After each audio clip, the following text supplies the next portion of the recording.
Hey there, here's how to connect your LG Smart TV to your iPhone's hotspot. This will allow you to continue watching your TV shows using the iPhone's data. Just keep an eye on the data usage. Okay, let's start with the iPhone. What we'll do is go to Settings, then on this main menu, near the top, go to Personal Hotspot.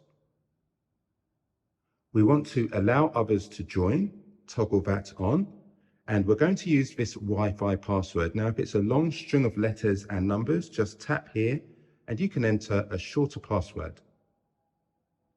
What we'll also do is turn on maximize compatibility. So we'll toggle that on there. Now, let's just grab the iPhone name.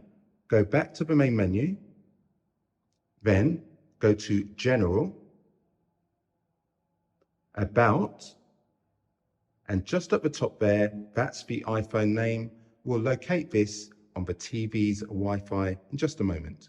So grab the remote control, press the settings button, then go to the top of this quick panel and go across to Wi-Fi.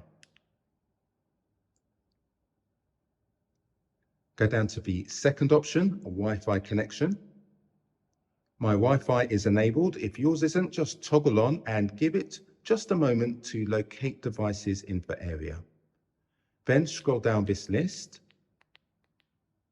and you can see iPhone D. Now, I've had better results connecting to the 2.4 rather than the 5G. So let's go ahead with 2.4.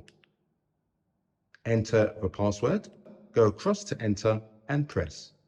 Just toggle down off the iPhone and it will reveal a tick, and that lets you know you're connected.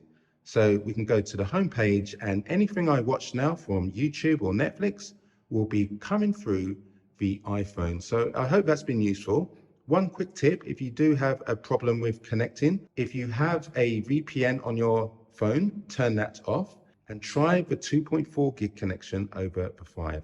If it's been helpful, please give the video a thumbs up and let me know how comes you're using a hotspot rather than regular Wi-Fi. Thanks for watching and I wish you a great day ahead.